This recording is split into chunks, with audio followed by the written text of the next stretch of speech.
Jamar Chase has returned to practice, according to reports. Let's break down what that means before we get to a Jackson Carman postmortem.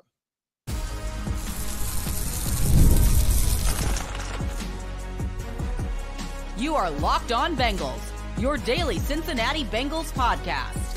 Part of the Locked On Podcast Network, your team every day. What up, Bengals fans, and welcome to another episode of the Locked On Bengals podcast. I'm your host, Jake Liscow. He's your host, James Rapien.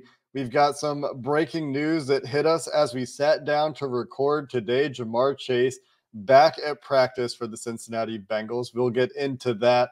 We'll talk about the Jackson Carman experience in Cincinnati, and then we've got to dive into the 53-man roster possibilities ahead of the cutdown.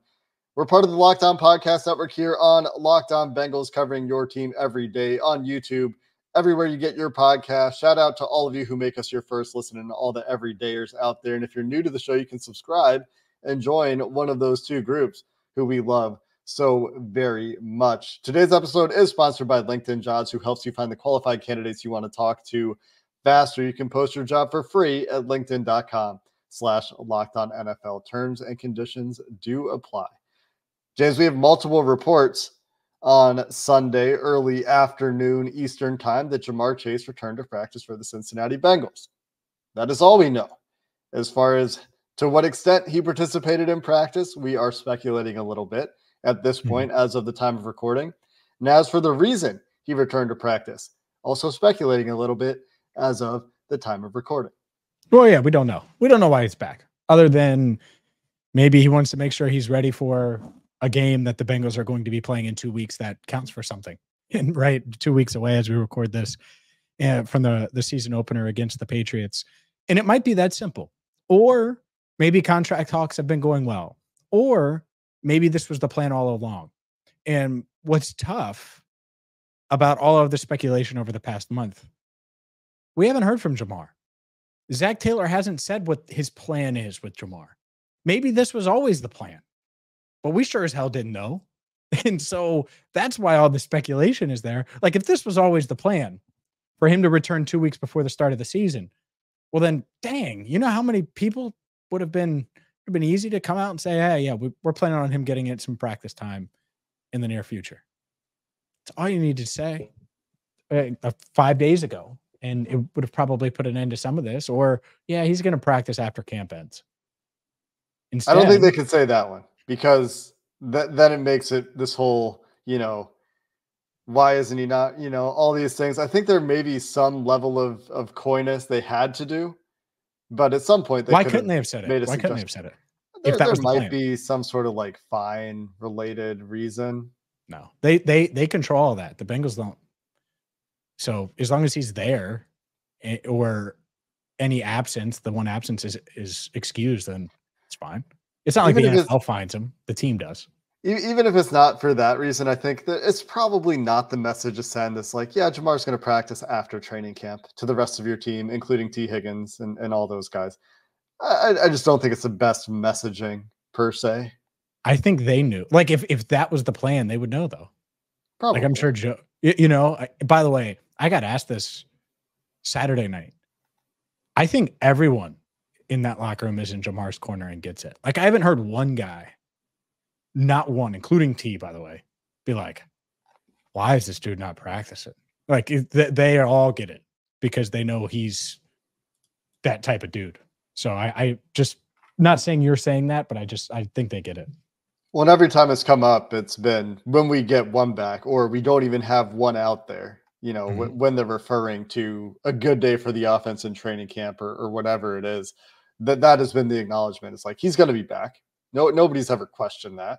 Nobody's questioned Jamar as a teammate. And that's not the implication that I was trying to say. I was just saying, like, from a head coach, what you say, public messaging perspective, if he did say, Jamar will practice after training camp, people will probably be real mad about that too. That's the nature of the thing. And being vague gives people something to speculate over and probably not happy about it. People were unhappy about it. People were in our YouTube comments, trade Jamar Chase. I'm sick of his antics. He should be practicing. Like, this is a sentiment that existed. But In some sense, he returned to practice today. Not open to the media. We do not know more details in what has been reported. But what does it mean? Why did it happen? Like you said, James, it could be for all of those reasons. It could be that, it was a plan. It could be that Jamar's like, oh, we're game planning now. Want to get ready for week 1. Could be the soft tissue injury ramp up stuff. Want to make sure they get that ramp up work in to try to avoid those injuries. Could be that he didn't want to surrender some amount of millions of dollars that he could potentially stand to lose in terms of prorated bonuses and fines and all these things that could happen if he got to the regular season. They're not there yet, but if you're not going to hold out in the regular season, well, you might as well get ready for week 1. No doubt. And that's kind of been my stance for a while. Like, if you're not willing to take this into the season, then what's the point? And if you're trying to put up big numbers this year, and we've known that Jamar has been ramping up. You noted it. Well, Jay Morrison noted it, and then we noted it on the podcast that he was going to the indoor in a golf cart with Freddie Knighton, and they had a football or a couple footballs. He put on a jersey, like clearly getting in work behind the scenes. And so good, because you want Jamar to be all in, and he needs to be all in if this team is going to be a legitimate contender. We know how special he is. Hopefully an extension gets done still. It feels unlikely, but never say never. Regardless, though, the fact that Jamar's at practice, even if he only did individual or some of individual, it is a step in the right direction.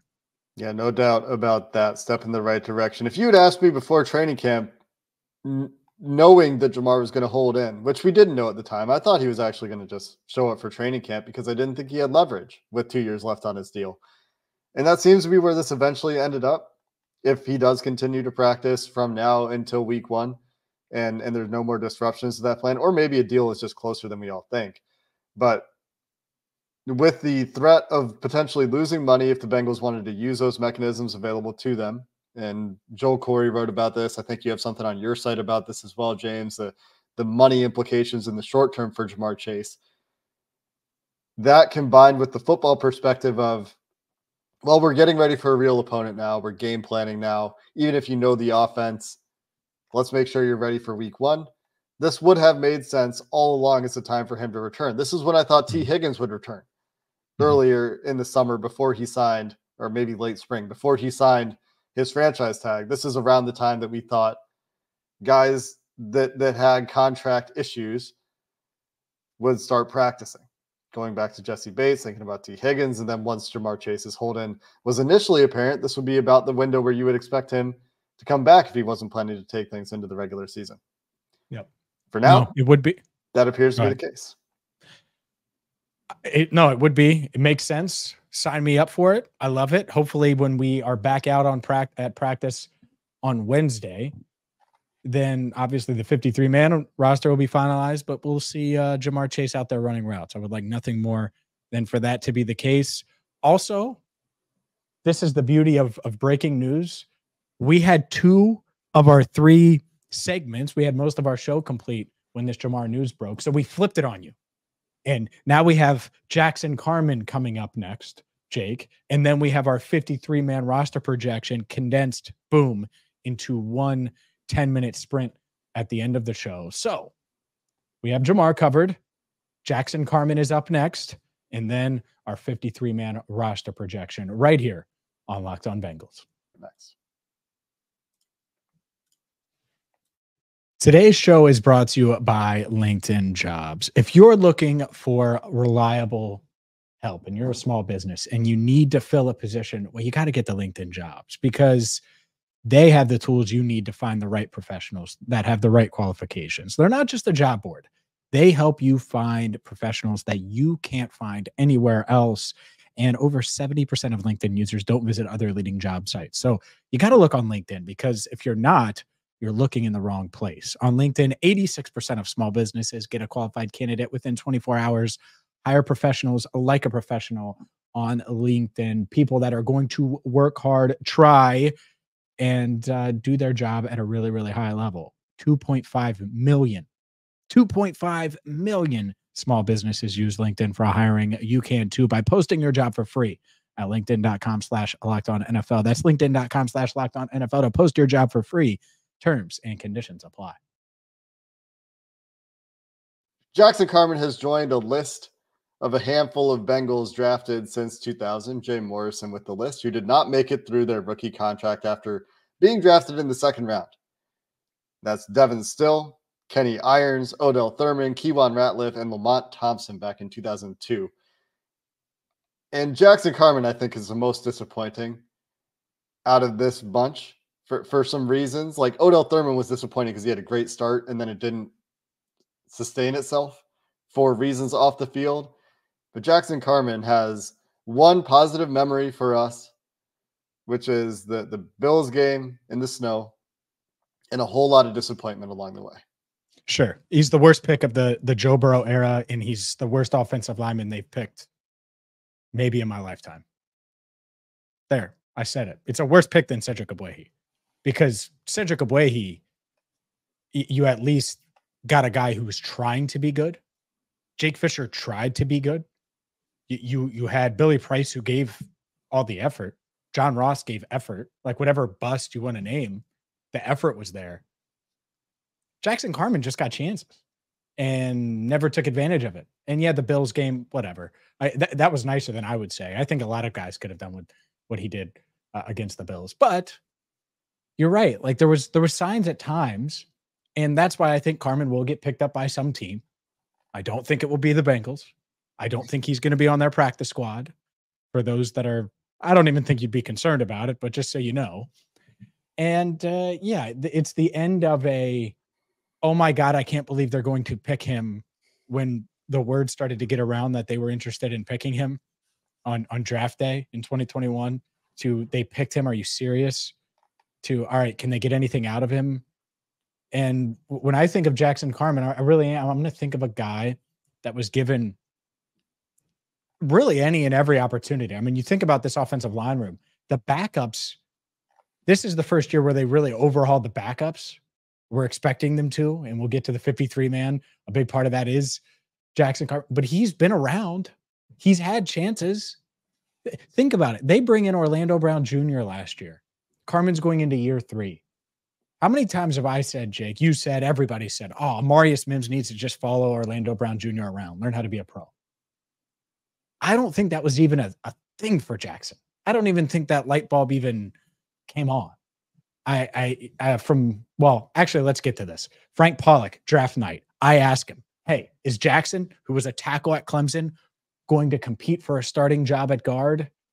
This was opportunity number 1. Frank, I know he has probably a long way to go and you just drafted him, but could you see him realistically competing for a starting job this year? Yeah, absolutely.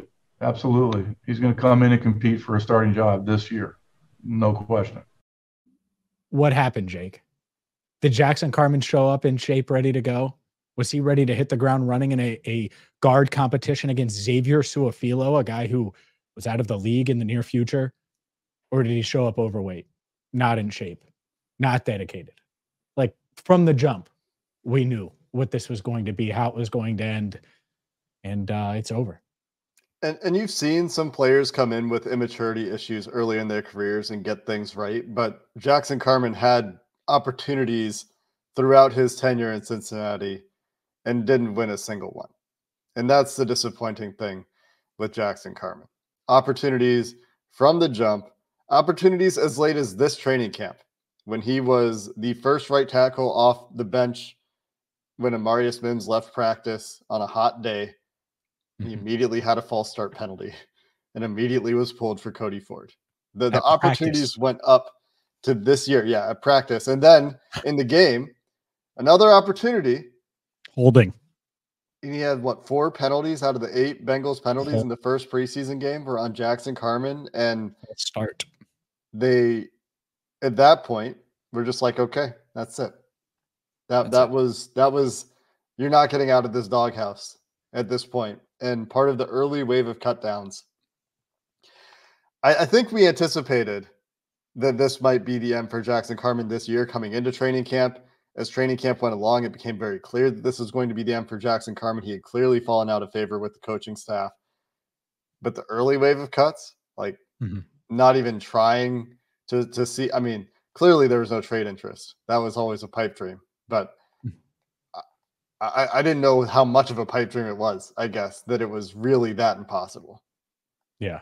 And it's because of the trying.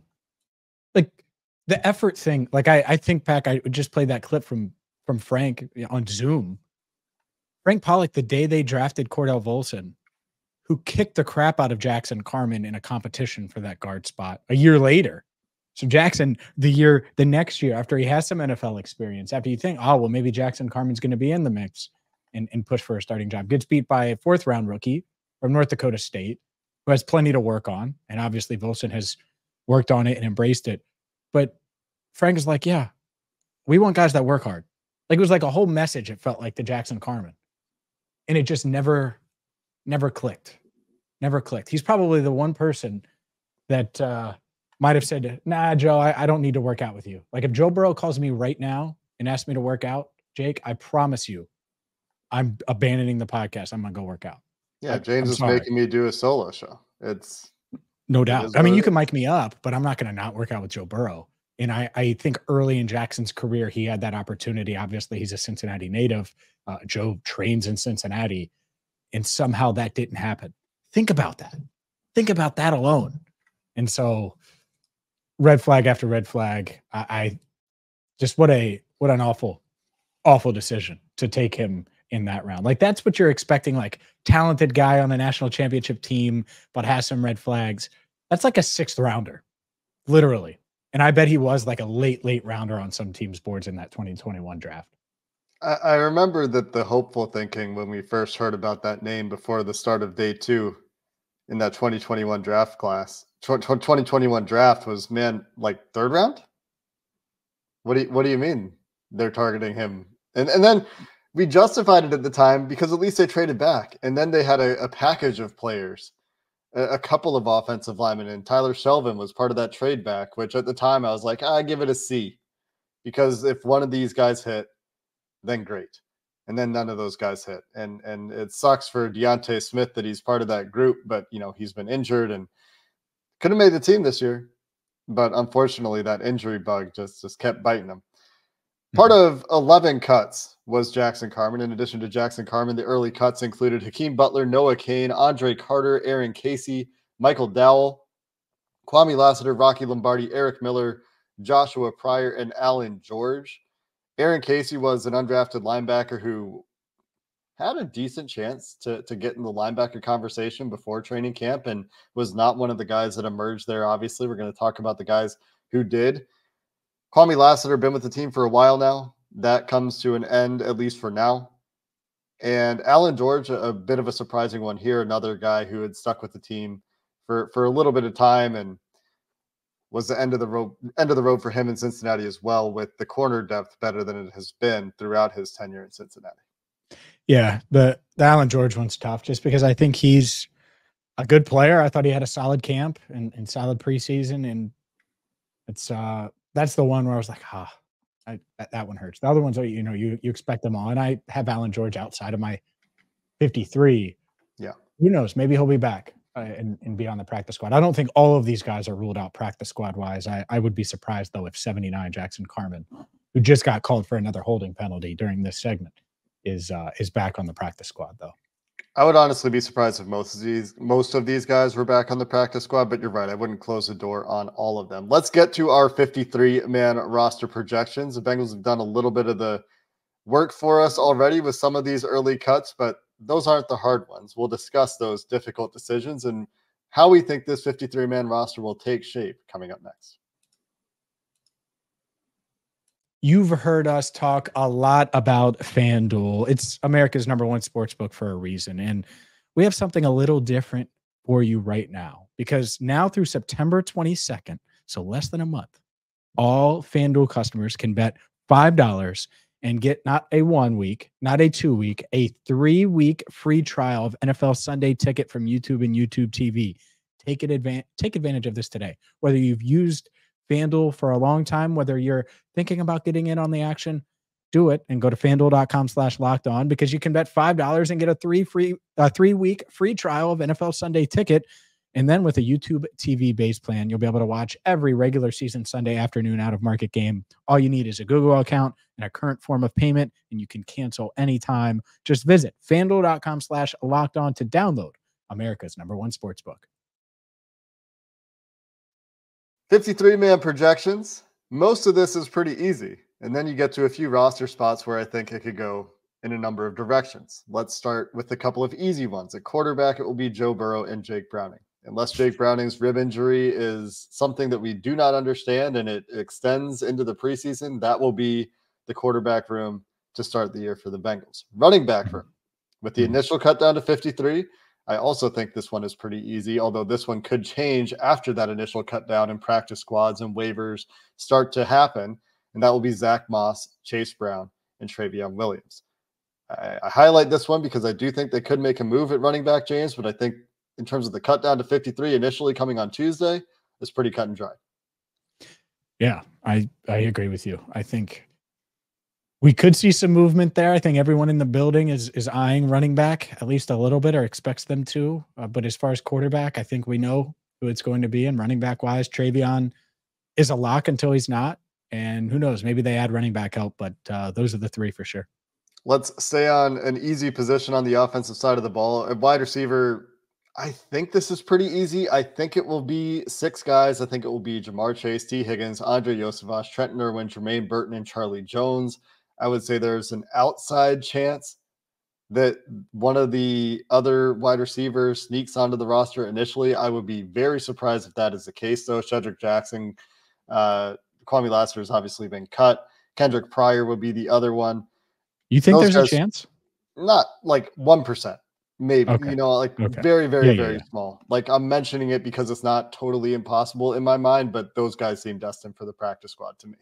Yeah, I think Pryor's hand injury, I think it's a thumb, but finger injury, whatever it is, this week really hurt him and his chances. Because if he goes out there and balls out against the Colts and then does the same thing in that final preseason game, then maybe you could justify it. But with Charlie Jones healthy, I would be pretty surprised, like you said.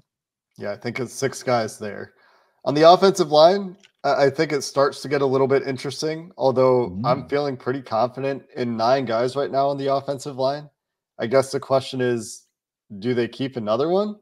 So the starters, plus Amarius Mims, whether or not he's starting, Orlando Brown, Cordell Volson, Ted Karras, Alex Kappa, Trent Brown, Amarius Mims are 6 easy ones. Cody Ford, 7th easy one. Matt Lee, 8th easy one. And then I think Jackson Kirkland is the 9th. And then there's potentially a question, do they keep Trey Hill on the roster? He seems destined for potentially the practice squad if they can get him back there. But I don't have a ton of smoke or mist or fog around the offensive line. This seems to be pretty clear cut, but they could surprise us, I guess. Yeah, I think the one, honestly, I don't think Trey Hill has he's, I think, well on the outside looking in and not even 10th. I think Nate Gilliam is ahead of Trey Hill. Might be, yeah. Probably is. And now, do they want to keep 10? That's the dilemma, and it ties together like quarterback, running back, wide receiver, cut and dry. I think tight end and offensive line go together. Do you want 10 linemen, or are you willing to go 5 tight ends? And that's how you get to the 25 spots if you want a balanced roster where you have the 3 specialists, 25 defensive players, 25 offensive players. And so that's the dilemma for me, at least, would be, all right, do you want to keep a Nate Gilliam who had a good quality camp, quality preseason, or do you keep Tanner McLaughlin, who I think is the 5th tight end right now? And I think that's the decision that they're going to have to make over the next 48 hours or so as we record this. I don't think that I would keep a 10th lineman, given the texture of the offensive line room right now. It does depend a little bit on how close Amarius Mims is to returning, but you've got at least a couple of guys in Cody Ford and Jackson Kirkland that they are playing to have tackle guard flex. I think Nate Gilliam can make it to the practice squad. And then you've got good tackle depth this year with Amarius Mims or Trent Brown being your 3rd tackle, assuming those guys get to week 1 or week 2 healthy. Given that depth, I don't know that the 10th lineman needs that protection of being on the 53-man roster. Whereas, Charles Robinson, Yahoo Sports, is talking about the Bengals aren't going to expose Tanner McLachlan to waivers, right? Somebody will surely claim him, which is a sentiment of many fans as well. I'm not sure that's the case. It's possible. Typically, guys that get cut, very few of those guys get claimed because that means another team is dedicating a 53-man roster spot to that player. But a team that's very thin at tight end could look at Tanner McLachlan as a lottery ticket and say, can't be worse than what we've got. And we're going to feel that way about a couple positions in general, mostly on the defensive interior for the Bengals, but also potentially at running back with some of the potential cuts. Israel Abanikanda, spoiler alert, we're going to talk about some of these potential waiver targets from other teams potentially tomorrow. But we've talked about this. Tanner McLachlan seems like a guy you'd want to protect in that initial cut down if you can. And if the decision is between McLachlan and Nate Gilliam, not to take anything away from Nate Gilliam, but I think Gilliam has a better chance of making it to the practice squad, even if that difference is relatively small.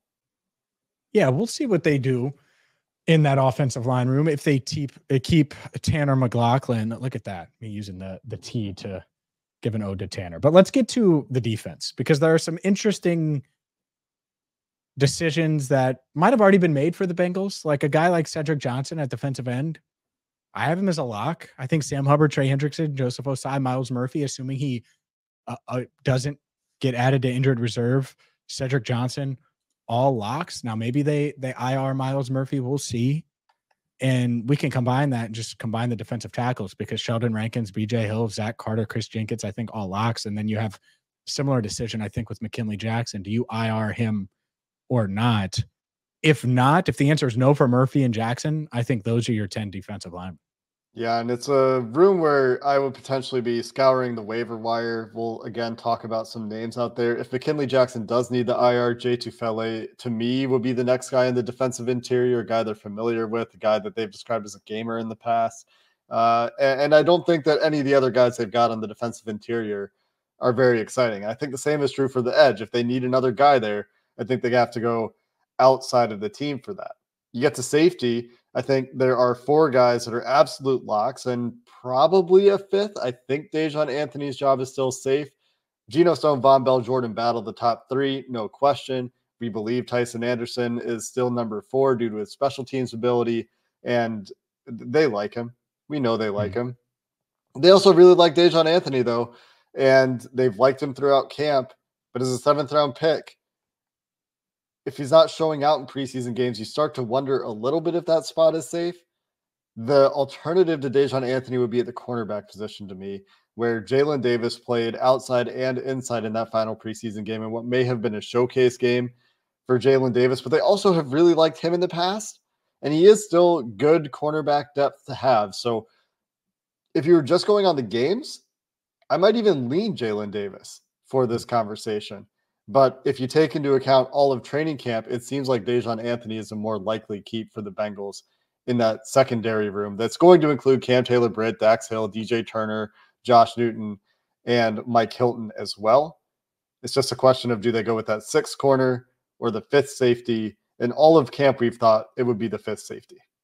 Or do they go with 5 linebackers or 4 linebackers? Is that because that's where I kind of think it is. I think 5 safeties happens, and I think 5 corners happens. And to me, it's almost like, did Muma Jongmeta do enough? Is Joe Bacci going to be healthy? There's another one. I think he's going to be okay, but there's another one. Devin Harper is kind of sneaky for me because of his special teams value. Does he have the edge over some of these other guys that may have played better or flashed on defense? I think that might be that 53rd spot, Jake. Is a Jalen Davis versus insert whatever 5th linebacker that you think should make the team. Well, and you could throw Tanner McLachlan into the mix too. Sure.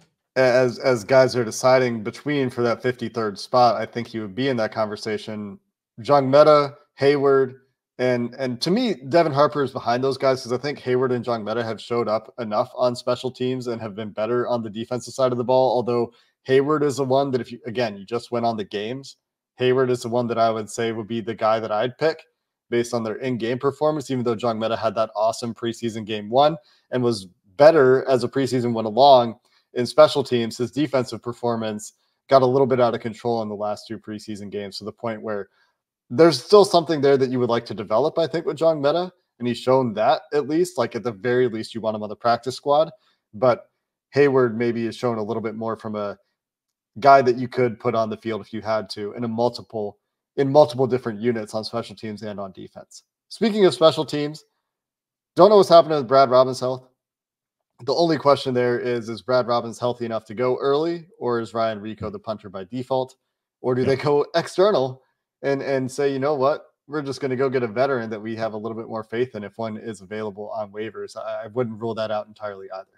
No, I wouldn't. I do think that if I had to project it today, I think that it would be Ryan Rico because of the default Brad Robbins hip flexor. If he doesn't hurt that, it's his job. I think he would be one of those locks, and he would have won it and been more consistent. And that was kind of my projection from the jump, but he's hurt.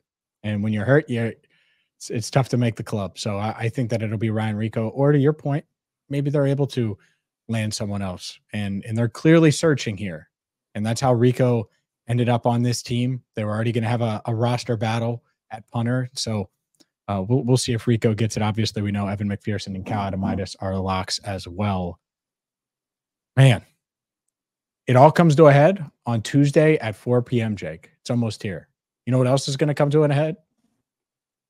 The Jamar Chase saga. Hopefully this practicing means that an extension is looming. Yeah, hopefully that is what it means. We will continue to monitor that situation, of course, as things progress here. We'll see. Maybe Robbins ends up on the IR. We'll see what happens with some of these IR moves that can happen on cutdown day. The Bengals get 2 of them that can return. In a rule change this year, they can put 2 players on IR with the ability to return them. And we'll see if they have to use any of those designations this year. Most of those players on the defensive side of the ball, between Bocce, Jackson, Murphy, and then you throw Brad Robbins into the mix. Until next time, that is going to do it for this episode of the Locked On Bengals podcast while we await those cut downs. Thanks for listening to this episode. Hoo day, and have a good one.